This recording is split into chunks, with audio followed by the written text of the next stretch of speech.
Hi అండి. తెలుగు కథల ప్రపంచంకు స్వాగతం. ఇవాళ బుజ్జాయి తెలుగు కథల సంచిక నుంచి పేరాస అనే కథను వినేద్దామండి. గోపాలపురంలో రుద్రయ్య అనే మోతుబరి ఉండేవాడు. అతడికి పెద్దలు ఇచ్చిపోయిన ఆస్తిపాస్తులు భారీగానే ఉన్నాయి. తోటలు, దొడ్లు, మాగాని, బంజరు భూములకు లెక్కలేదు. ఇకపోతే వంశపారంపర్యంగా వచ్చే వడ్డీ వ్యాపారం ఉండనే ఉంది. దాన్ని ఎంచక్క పక్కాగా నడిపేందుకు భీమయ్య, వీరయ్య అనే జమాజెట్టి లాంటి యువకులు ఇరువురు ఉండనే ఉన్నారు. వారి పనల్లా రుద్రయ్య ఏది చెబితే అది సత్వరం చేయటమే. న్యాయమా అన్యాయమా పట్టించుకునేవాళ్లు కారు. అప్పులు తీసుకున్న వారి నుండి యజమాని ఆదేశం మేరకు నయాన్నో భయాన్నో చిటికలో బాకీలు వసూలు చేసేవాళ్లు. అందుకే రుద్రయ్యకు భీమయ్య, వీరయ్యలంటే అమిత ప్రేమ. ఏటా జీతాలు పెంచడమే కాక పండగల్లో తన ఇంట భోజనం పెట్టి కొత్త బట్టలు కానుకగా ఇచ్చేవాడు. అంతేనా, ఖుషీ చేసుకోండని కొంత డబ్బు కానుకగా ఇచ్చేవాడు. మీ బాగే నా బాగు అంటూ భుజం తట్టి ప్రోత్సహించేవాడు. బాగా వాళ్ళని పొగిడేవాడు. అందుకు కారణం లేకపోలేదు. ఇటీవల రుద్రయ్యలో ఓ దురాలోచన బీజం ఏర్పడింది.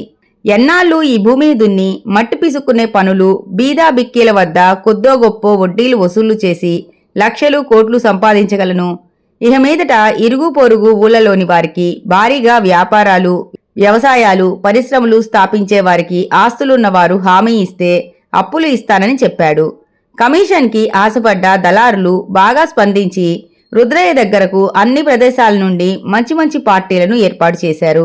వారికి రావాల్సిన కమిషన్ వారికి అందింది కూడా. అదే సమయంలో దురాత్ముడైన రుద్రయ్య తన దురాలోచనకు పదును పెట్టాడు. తదనుగుణంగా వైకుంఠపాలి ఆటలో పావులు కదిపినట్లు పావులు కదిపాడు. ఫలితంగా తన వద్ద భారీ మొత్తంలో అప్పు తీసుకున్న పరాయి దేశస్థులు, ఇరుగు పొరుగు ప్రాంతంలోని పారిశ్రామికవేత్తలు, వ్యవసాయదారులు తిన్నగా అడవి మార్గం గుండా బయలుదేరి అడవి దాటేలోగా సర్వం దారిదోపిడీ దొంగలకు సమర్పించుకొని ఏడుస్తూ ఇల్లు చేరేవాళ్లు. కాగా రుద్రయ్య తనింట బాగా తాగి ఆనంద తాండవం చేసేవాడు. కారణం అడవిలోని దొంగల ముఠా సభ్యులు మరెవరో కాదు, తన అనుచరులైన భీమయ్య, వీరయ్యలే. వారి పనల్లా పెద్ద మొత్తాల్లో తమ యజమాని దగ్గర అప్పులు తీసుకున్న పరాయి దేశస్థులను దోచుకొని తిరిగి తమ యజమానికి చేర్చడమే. ఆ దుష్కార్యాలను బహుచక్కగా నిర్వర్తించి రుద్రయ్య గారి నుండి భారీగా బహుమతులు స్వీకరిస్తున్నారు.